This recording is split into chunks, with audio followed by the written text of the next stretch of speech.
Nós vamos conversar sobre a Escritura e vamos retomar a nossa série sobre 1 Coríntios.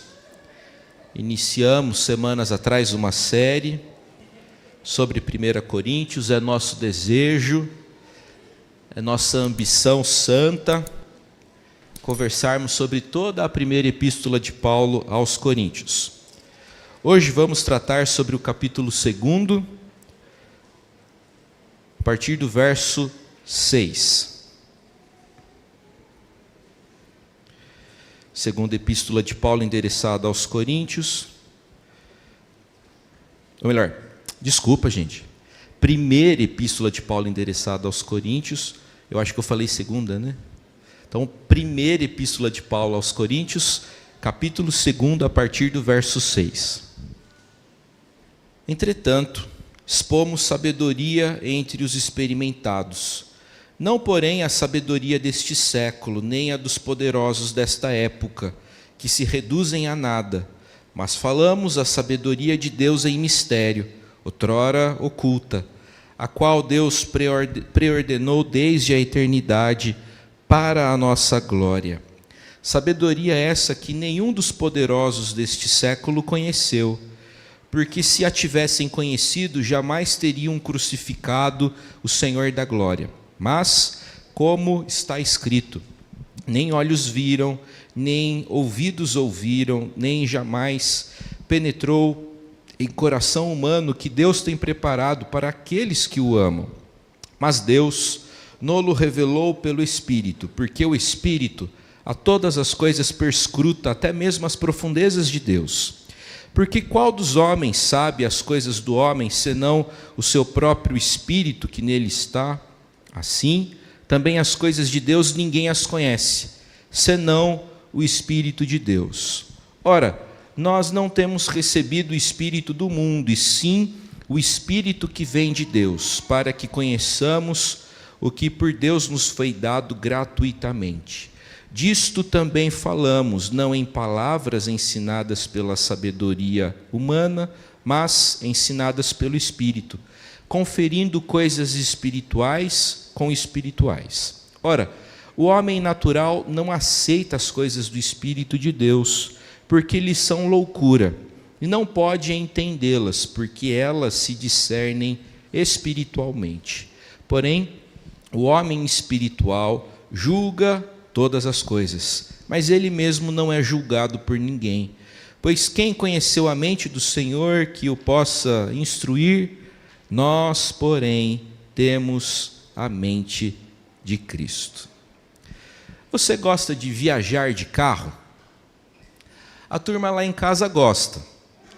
A turma lá de casa gosta. Quer dizer, a turma gosta é de sair de casa, é de ir para outro lugar, não necessariamente da experiência de ficar horas dentro de um automóvel. Para o tempo passar mais rápido e para distrair as crianças, cada família tem uma tática, não é? A tática da Raquel é propor uma brincadeira que a gente chama de adivinhe o animal. É uma brincadeira muito bobinha, mas que a gente gosta. Então, um dos membros da família pensa em um animal. E aí, o resto precisa tentar descobrir esse animal e fazem perguntas. E a pessoa só pode responder com sim ou não. Por exemplo, é um mamífero? Sim. Bota ovos? Não. E por aí vai. Voa? É um inseto? Só a pessoa que pensou no animal sabe qual é o animal. Não dá para a gente saber o que se passa dentro do outro, não é verdade? Nossos pensamentos mais íntimos e profundos não podem ser acessados por outra pessoa sem a nossa permissão e sem a nossa anuência. O texto que nós acabamos de ler trata sobre o fato de que o Espírito do Senhor perscruta o próprio ser divino e também sonda, analisa e perscruta o nosso próprio coração. Meus irmãos, Paulo vem tratando em 1 Coríntios a respeito do tema sabedoria. E o entendimento equivocado dos coríntios em relação a esse tema vem colocando Paulo e o evangelho que ele prega sob uma ótica desfavorável, de sorte que Paulo precisa ser muito duro e firme ao tratar e desenvolver esse assunto. Desde o capítulo 1, Paulo vem defendendo a verdade de que a sabedoria do mundo é uma coisa e a sabedoria de Deus é outra, completamente diferente. Aqui em 1 Coríntios, Paulo, por diversas vezes, afirma que a sabedoria do mundo e a sabedoria de Deus são realidades incompatíveis e opostas. Se hoje em dia todo mundo quer ser rico, falo genericamente, tá? Se hoje em dia todo mundo quer ser rico, antigamente entre os gregos coríntios, todo mundo queria ser sábio. Porque o sábio era uma pessoa privilegiada naquela época. As pessoas admiravam os sábios. Em Corinto, o camarada que era sábio era tido como uma verdadeira celebridade, um famosinho do Instagram da época. Os gregos concebiam o sábio como uma pessoa bonita, livre, famosa e rica. Alguns chegavam a afirmar que o sábio era um pouquinho menor do que Zeus, o principal deus, com D minúsculo, do panteão dos deuses gregos. O sábio, na compreensão dos coríntios, não devia trabalhar, ele deveria vender a sua sabedoria, vivendo de privilégios às custas das pessoas. O sábio era uma espécie de rei que conseguia enxergar o que outros não enxergavam. É por isso que eu disse que no passado, lá em Corinto, todos queriam ser sábios, porque era uma coisa boa. É dentro desse cenário, gente, é dentro desse contexto que Paulo prega a Cristo crucificado. Escândalo para os judeus, loucura para os gentios. É dentro desse ambiente, é dentro dessa cultura formada por pessoas que elogiam e que buscam e que enaltecem a sofia humana, a filosofia humana, que o apóstolo Paulo declara: olha, a loucura de Deus é mais sábia do que os homens, a fraqueza de Deus é mais forte do que os homens. A pregação de Paulo é absolutamente revolucionária. E Paulo afirma que essa sabedoria de Deus só é assimilada, só é compreendida por meio da operação do Espírito Santo. Não tem como compreender o Evangelho, não tem como compreender a loucura da cruz, não tem como receber a Cristo como Senhor sem a operação do Espírito de Deus. Paulo trata dessa verdade nessa passagem que acabamos de ler. A partir do que foi dito até aqui, eu queria conversar com vocês a respeito do tema conhecendo a verdadeira sabedoria. Repito, conhecendo a verdadeira sabedoria. Quero destacar 2 princípios que a gente pode aprender, sendo o primeiro o seguinte: a verdadeira sabedoria é eterna, vem de Deus e produz maturidade.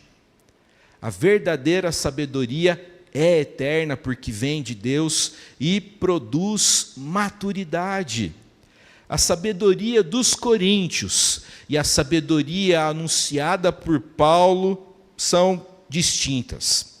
No verso 6, Paulo afirma que tem sim sabedoria para compartilhar, mas ele afirma que apenas os experimentados é que vão conseguir compreender. Veja lá, verso 6, expomos sabedoria entre os experimentados. O termo grego traduzido por experimentado é uma das palavras prediletas e mais importantes da teologia de Paulo. Ela era usada naquele período para fazer referência aos iniciados nas religiões de mistério.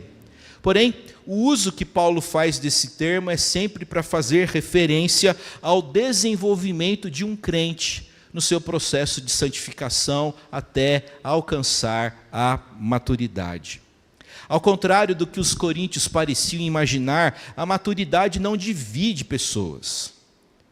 A maturidade não serve como argumento, como condição para separar as pessoas. Esses aqui são maduros, esses aqui são imaturos.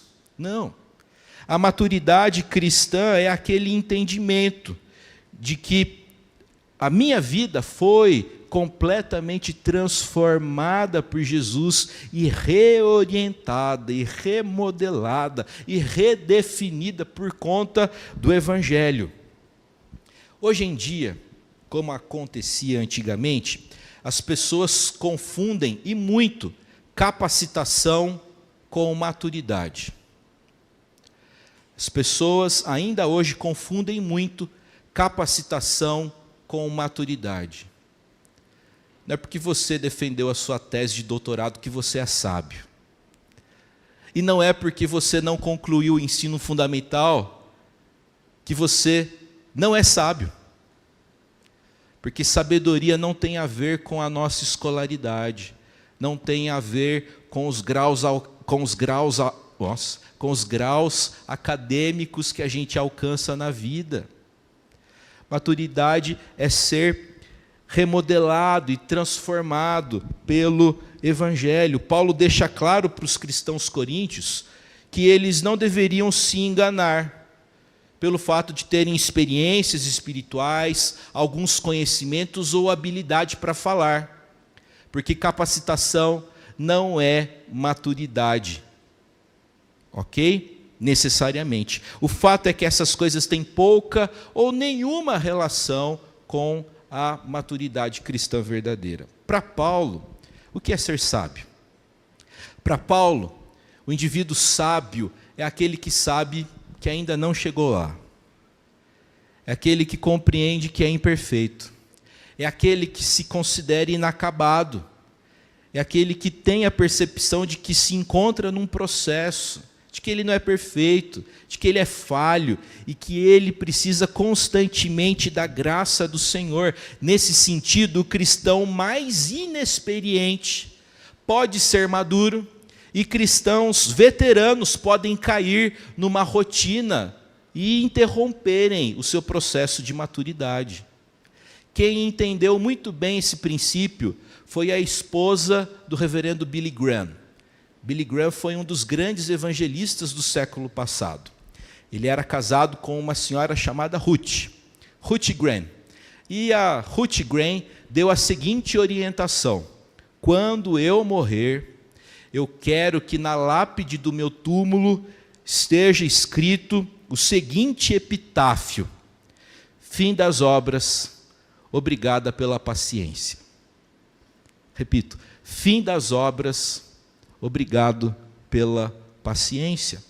Ruth Graham compreendia que ela deveria desenvolver a sua maturidade durante toda a vida. E esse processo só terminaria por ocasião do seu passamento, do seu falecimento. E é assim mesmo. Maturidade cristã é isso. É a gente saber que nós não chegamos lá, mas haveremos de alcançar esse local, esse estágio, porque, afinal de contas, aquele que começou boa obra vai completá-la até o dia de Cristo. Amém. Enquanto a sabedoria deste século e a dos poderosos dessa época serão reduzidas a nada, isto é, com o tempo se tornarão obsoletas, quem é que vive a partir apenas dos princípios dos gregos hoje em dia? Ninguém. Nem na Grécia. A sabedoria daquele século passou, mas a palavra de Deus prossegue. E a evidência disso é o que está acontecendo aqui e agora. Um bando de gente reunido em torno da palavra, buscando a orientação e a sabedoria que vem do próprio Deus. Enquanto a sabedoria dos gregos é deste século, a sabedoria de Deus retrocede à eternidade. Veja lá o verso 7. Deus a preordenou desde a eternidade para a nossa glória. A salvação do pecador foi planejada nos pródromos da história, na eternidade.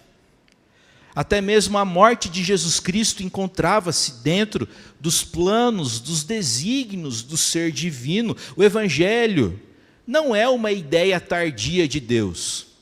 Bem, já que o homem, minha criatura, pecou, eu vou fazer alguma coisa para reconciliá-lo comigo. Não, Deus não foi pego de surpresa. O Evangelho não é uma ideia tardia, um ajuste de última hora, mas algo planejado na mente do Senhor desde a eternidade passada. A ignorância dos sábios daquele século é comprovada pelo fato de que supostos sábios crucificaram a Jesus, o Senhor da glória. Verso 8. Nessa passagem, gente, nós encontramos um detalhe maravilhoso e belíssimo do Evangelho. Paulo ensina aqui que a ignorância espiritual é a causa de um grande mal e também a causa de um grande bem, concomitantemente. Paulo está ensinando que Deus é capaz de transformar o mal em bem. Deus é capaz de transformar o fel, algo amargo, em mel, algo doce. Deus e somente Deus pode promover esse tipo de operação.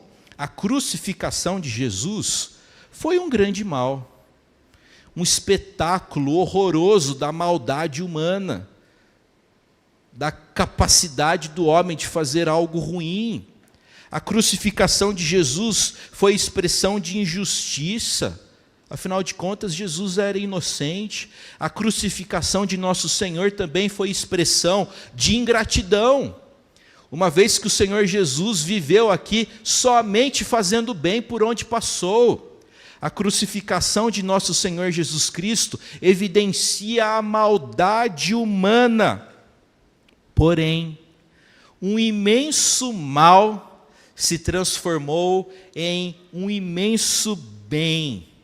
Aquilo que não pôde ser assimilado pelos sentidos humanos, aquilo que olhos não viram, nem ouvidos ouviram, é compreendido por aqueles que abraçam o Evangelho de Jesus. A crucificação do Senhor da glória abriu o caminho do pecador reconciliar-se com o Senhor.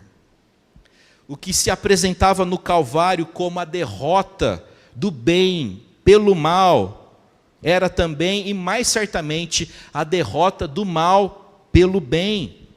Vencido pela cruz, Jesus venceu. Vencido pela cruz, Jesus venceu. Ao entregar a sua vida, Jesus retoma a nossa. Ao reivindicar o nosso pecado para si, ao tornar-se pecado, Jesus nos torna santos. Ou seja, esmagado pelo poder impiedoso de Roma, Jesus estava, na verdade, não sendo esmagado, mas esmagando a cabeça da serpente. Como bem afirmou John Stott, a vítima era o vencedor. E a cruz ainda é o trono de onde ele governa o mundo. Meu irmão, minha irmã, quero lembrá-lo de que o Senhor continua fazendo isso. O Senhor continua transformando o mal em bem. Eu tenho visto Deus fazendo isso nessa comunidade. Eu tenho visto Deus fazendo isso na minha vida. Então não é porque a dificuldade apareceu, não é porque a adversidade surgiu, que é o fim da linha. Se apegue em Deus, porque Ele pode transformar o mal em bem.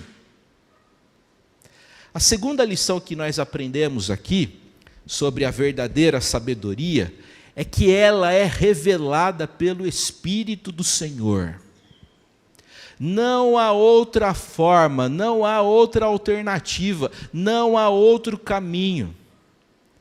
Nós só conhecemos a sabedoria de Deus por meio do Espírito do Senhor.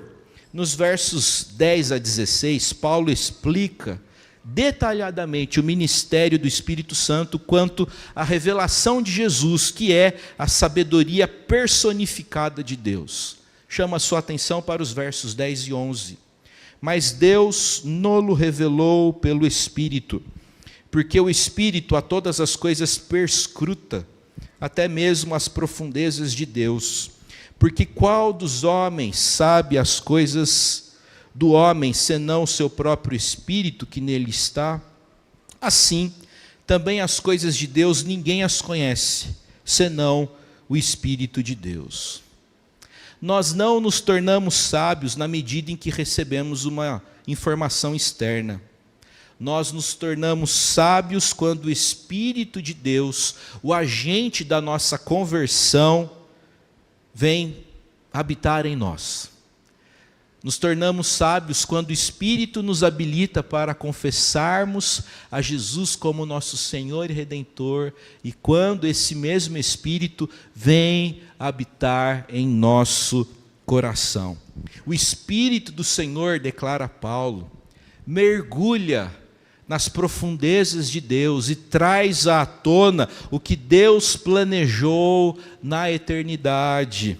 Paulo declara que o Espírito perscruta, isto é, ele sonda, ele analisa todas as coisas, até mesmo as profundezas de Deus. Ninguém pode saber realmente o que se passa no interior de um homem. Ninguém, exceto o próprio homem. Não é verdade? Eu não sei no que vocês estão pensando agora, nem vocês sabem no que eu estou pensando agora. Sei que vocês imaginam que eu estou pensando no sermão, né? E é isso mesmo. De igual maneira, raciocina Paulo, ninguém fora de Deus pode compreender plenamente a Deus. Só o Espírito Santo, que é Deus, é competente, é habilitado para perscrutar o próprio Deus e revelá-lo a nós. Olha só que coisa maravilhosa. Enquanto nós muitas vezes nos esforçamos para esconder nossos sentimentos, ou é só eu? Enquanto muitas vezes a gente emprega energia para dissimular o que a gente realmente pensa, não é verdade? Se a gente fosse falar tudo que a gente queria, tudo que a gente pensa, não é mesmo? Enquanto a gente dissimula e disfarça o que está lá dentro da gente, a Escritura diz que a própria intimidade do Senhor é revelada a nós por meio do Espírito. O que está dentro do coração do Senhor? Amor e desejo de reconciliar os pecadores consigo mesmo por meio de Jesus Cristo. O mesmo Espírito que perscruta o próprio Deus, é esse Espírito que nos analisa, que nos sonda. Ou seja, Deus conhece você profundamente. Deus conhece as suas motivações. Deus conhece os seus sonhos. Deus conhece os seus fracassos. Deus conhece você plenamente. E isso é maravilhoso e ao mesmo tempo assustador. Eu considero isso algo que é ao mesmo tempo maravilhoso. Deus me conhece plenamente, mas ao mesmo tempo em que eu acho isso legal, eu acho isso assustador. Porque afinal de contas, não sou um cara assim, tão interessante, tenho tantas falhas, tantos erros, penso tanta coisa ruim. A boa notícia do Evangelho é que apesar de nos conhecer, apesar de saber quem nós somos, apesar de saber dos nossos fracassos, o Senhor continua nos amando. Ele não nos descarta, Ele não nos joga para o escanteio. Ele não nos dispensa. Às vezes a gente esconde nosso sentimento do outro, porque afinal de contas, se eu for sincero demais, eu vou ofender essa pessoa. Isso não se aplica no nosso relacionamento com o Senhor. Ele nos conhece plenamente, sabe tudo o que somos, e ainda assim continua nos amando. Essa é uma boa notícia. Não dá para nos escondermos de Deus. Não tem como nós nos escondermos de Deus. Aquele que não recebeu o Espírito do Senhor é denominado por Paulo de homem natural. E o homem natural não tem recursos para reconhecer, apreciar e receber o que o Espírito deseja comunicar através de seus mensageiros. A gente precisa relembrar esse princípio bíblico. O não crente não consegue compreender a sabedoria de Deus. O não crente é esse homem natural. Nós vivemos numa geração que dá medo, não é verdade? É tanta hostilidade em relação ao Evangelho, é tanta inversão de princípios. Porém, nós não podemos esquecer do fato de que pessoas não convertidas não foram ainda esclarecidas quanto à sabedoria de Deus, ou seja, qual é a nossa principal missão? Não é ficar aí combatendo tudo e todos, não é questionar tudo e todos, é pregar para todos. Porque falar, olha, isso é contrário à Escritura, isso não tem valor para aquela pessoa que não nasceu de novo. O que ela precisa é ouvir a respeito do Evangelho de Jesus. Meus irmãos, chamo a atenção de vocês também para os versos 12 a 14. Ora, nós não temos recebido o Espírito do mundo, e sim o Espírito que vem de Deus, para que conheçamos o que por Deus nos foi dado gratuitamente. Disto também falamos, não em palavras ensinadas pela sabedoria humana, mas ensinadas pelo Espírito, conferindo coisas espirituais com espirituais. Ora, o homem natural não aceita as coisas do Espírito de Deus, porque lhes são loucuras, lhes são loucura, e não pode entendê-las, porque elas se discernem espiritualmente. Sem o ministério do Espírito Santo, não pode haver conhecimento de Deus e da sua verdade. Então, continue orando para que o Espírito do Senhor quebrante o coração do seu marido não crente. Não vai ser você que vai convertê-lo, é o Espírito do Senhor. Continue orando para que o Espírito do Senhor quebrante o coração do seu filho, da sua filha, do seu vizinho. O mérito será dele e a glória da conversão do pecador será do Senhor. Devemos sempre considerarmos essa verdade bíblica. Sem o ministério, sem a operação do Espírito do Senhor, nada acontece e nada acontecerá. Concluindo essa nossa reflexão, eu chamo a atenção de vocês para o último verso dessa passagem, que é o versículo de número 16. Quem conheceu a mente do Senhor, que o possa instruir? Nós, porém, temos a mente de Cristo. Paulo não diz, eu tenho a mente de Cristo. Eu tenho, vocês não. Paulo conclui essa passagem dizendo, nós temos a mente de Cristo. Sabe o que isso quer dizer? Isso nos ensina que ter a mente de Cristo é uma experiência comunitária. Eu cresço espiritualmente quando vocês crescem espiritualmente, e a recíproca é verdadeira. É por isso que a igreja é essencial. É por isso que a gente precisa, tendo condições, de estarmos aqui juntos, porque um encoraja o outro, um fortalece o outro, um anima o outro, um se importa com o outro, ou deveria se importar. Nós temos a mente de Cristo.